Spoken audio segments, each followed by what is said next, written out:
Oke, ketemu lagi dengan Edwin di channel analisis laporan keuangan. Untuk kali ini saya bahas PTPP ya 2026 Q2. Kalau teman-teman ada analisis yang lebih lengkap, lebih akurat, langsung aja tulis di kolom komentar ya. Oke, PTPP ya.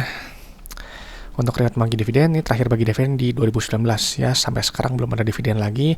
Jadi kalau seperti ini, ya buat saya perusahaan ini belum terbukti profit dari bisnis ya kan nggak ada dividen, nggak ada nilai tambah untuk pemegang sahamnya ya. Jadi ya tadi nggak ada dividen, ya udah saya biasanya skip aja ya, cari saham lain. Nggak usah cari bagus-bagusnya, dan saya juga nggak akan peduli sama apa harga misalnya naik tinggi gitu, nggak ya. Saya lebih mengutamakan kualitas perusahaannya dulu ya, terutama kualitas dari laporan keuangan, itu baru nanti harganya ya. Oke, untuk kas tarakasnya dulu ya. Di sini untuk posisi kas tarakasnya ini turun 1,7 triliun ya, turunnya cukup lumayan, turun setara 59% ya. Lalu langsung ke saldo laba ya, ini adalah angka kunci ya. Total akumulasi keuntungan yang telah dihasilkan perusahaan dari semenjak perusahaan yang pertama kali berdiri sampai sekarang ya 2026 Q2 ya. Ini kita pindahkan dulu.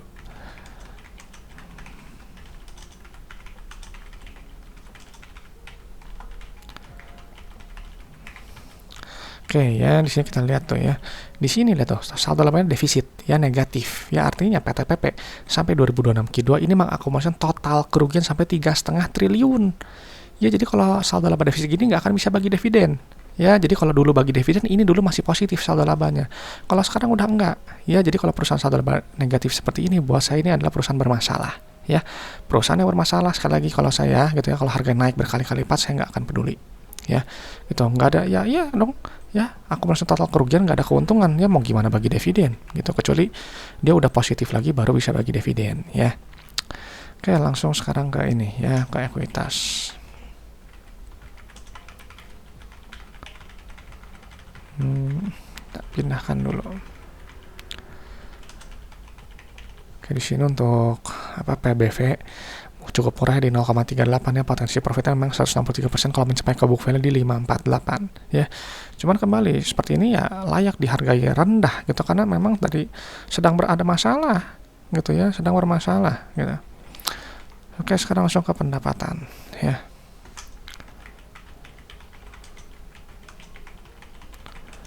Di sini untuk pendapatan turun 751 miliar setara 11%. Lalu untuk laba brutonya kita pindahkan lagi. Di sini laba bruto juga turun ya, 17% setara 161 miliar. GPM turun dari 13 sekarang jadi sekitar 12%-an. Lalu untuk laba bersihnya kita pindah.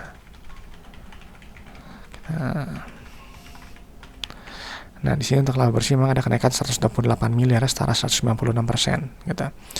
Nah, secara PER ini memang tampak murah ya, di bawah 5 ya, di PER 3,3 kali. Jadi balik modal setidaknya ya 3-4 tahun berdasarkan earning per share. Cuman kembali ya gitu.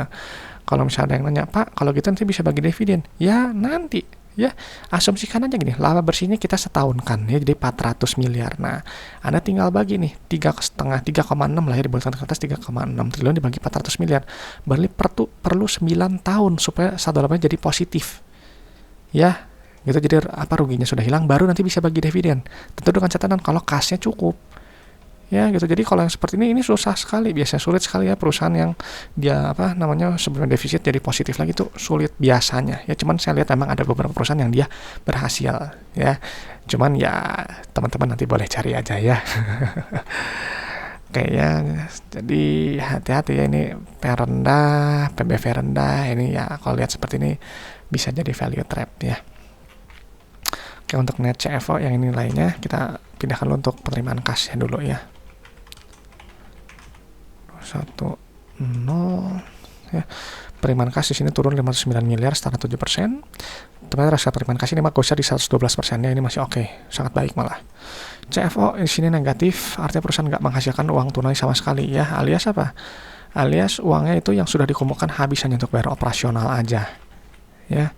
Tuh, jadi ya nggak ada uang tunai yang dihasilkan ya gitu. Jadi yang ini buat saya ya cukup red flag ya, cash flow seperti ini sangat-sangat nggak sehat ya gitu, apalagi udah defisit ya gitu. Kalau saya sih yang utama ininya dulu ya, defisit berarti nggak ada keuntungan, ya udah skip gitu. Oke, sekarang langsung ke CFI. Di sini nilai negatif, artinya perusahaan ya dia masih berekspansi ya. Cuman yang sebelum ini positif, artinya perusahaan ya dia menahan ekspansinya ya. Cuman sekarang jauh nih, lebih ekspansifnya lebih oke sih. Bentuk pendanaan di sini nilainya positif, artinya perusahaan mengambil pinjaman ya. Kalau sebelumnya negatif ya perusahaan melakukan pelunasan. Kita lihat, ambil pinjaman lagi. Ya kenapa kok ambil pinjaman? Gitu ya, karena ini untuk bayar operasional aja nggak nutup. Ya harus keluar uang dari dalam dompet dan juga dibiayai dari apa? Pinjaman. Ya jadi lama-kelamaan ini nggak sehat. Uang nanti lama-lama habis. Kalau uang habis ya tinggal suntik modal lagi. Atau enggak pinjaman ke bank lagi, ganti lubang tutup lubang. Karena cash flow-nya nggak sehat. Gitu ya, jadi ini ya termasuk bermasalah. Gitu. Oke, sekarang ke likuiditas. Ya. Ini ya kita pindahkan dulu.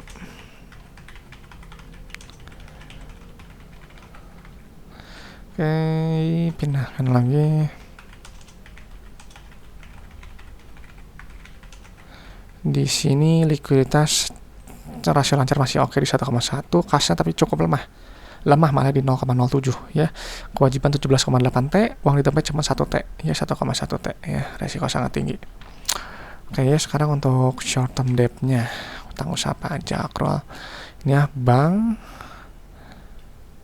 non-bank, jatuh tempo. Wah banyak nih ya, kita coba nih ya utang banknya dulu ya, kita pindahin dulu nih.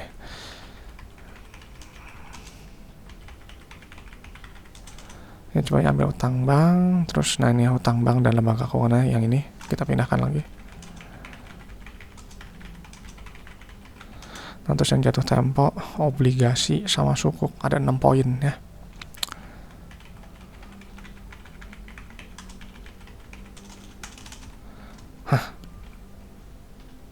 Kayaknya saya ada yang salah. Coba ya, ada yang tadi belum di ini. Kita coba.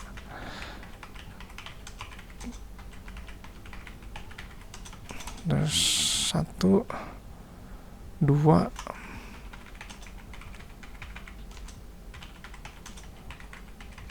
satu lagi obligasi sama sukuknya.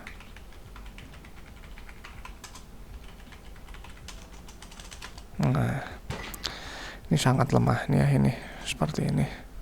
Pindahin dulu yang periode sebelumnya. 849. Terus yang ini 635. Terus obligasi sukuk ya, tuh. Ada kenaikan yang sangat signifikannya untuk short term debt-nya nih ya. Jadi kalau misalnya kita lihat gitu ya tuh, utang ke bank yang dengan bunga ya gitu 7,1 triliunnya secara keseluruhan ya, ada sukuk, obligasi dan seterusnya ya. Uang tempat cuma 1,1 T. Ini yang jatuh tempo. Ya, ini resiko sangat tinggi ya, berpotensi PKPU yang seperti ini ya, cuman nggak tahu kapan gitu. Cuman ya saya sih menghindari yang seperti ini ya, nggak sehat sih. Untuk jangka panjang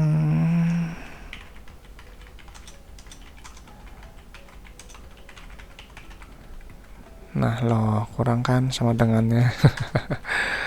Ya. Bentar. Karena liabilitas yang ini, ya ampun. Maaf ya, saya memang belum makan. Sudah ini saya break dulu, saya harus makan dulu. Oke, di sini lihat DR-nya sangat tinggi di 8,9, ini over leverage ya, jelas gitu, resiko sangat tinggi. Long term debt-nya berarti ada utang bank 1, 2, obligasi sama sukuk ya 4 poin. Kita jumlahkan dulu.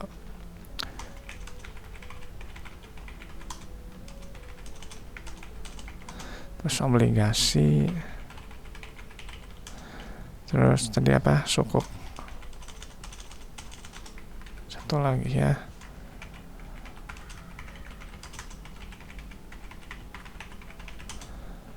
obligasi, sukuk. Ya tuh, di sini total debt ada kenaikannya sekitar 3,6 triliun untuk long term equity di 3 kali ya, ini sangat over leverage ya, biasanya maksimal normalnya di setengah. Ya cuman kembali lagi ini kan konstruksi, memang bisa tinggi-tinggi, cuman ya gitu. Saya tadi udah sampaikannya di Adi juga saya menghindari yang konstruksi biasanya, karena ya tadi resiko over leverage-nya seperti ini ya. Nah, jadi setelah saya lihat ya, ini kan perusahaan nggak ada dividennya yang terbaru gitu ya, jadi perusahaan yang memang belum terbukti profit ya, dan itu terbukti karena masih mengaktifkan total kerugian 3,5 triliun. Ya belum ada keuntungan lagi gitu. PBV cukup murah ya di 0,38 dengan potensi profit 163% kalau mencapai ke book value-nya. PER juga tampak rendah di 3,3 ya, cuman ini ya tampak value trap ya, karena sedang ada problem ya, baik dari sisi struktur modal di ekuitas atau masih rugi, cash flow nggak sehat, likuiditasnya rasa lemah, solvensi juga kesan over leverage ya, jadi ini adalah saham beresiko tinggi ya gitu. Cuman ya kembali lagi ya, kalau harga naik sih saya nggak tertarik juga ya, nggak, saya fokus lagi ya, saya sampaikan ke teman-teman, fokus channel ini gitu ya, ini fokusnya hanya bahas di laporan keuangannya, jadi kita nggak bahas harga. Kalau harga itu bagian supply and demand aja ya, mekanisme pasar. Oke, itu aja mungkin saya rasanya untuk PTPP. Kalau teman-teman ada pertanyaan atau dari request, langsung tulis di kolom komentar. Saya dulu untuk channel analisis laporan keuangan. Sampai jumpa di video-video berikutnya.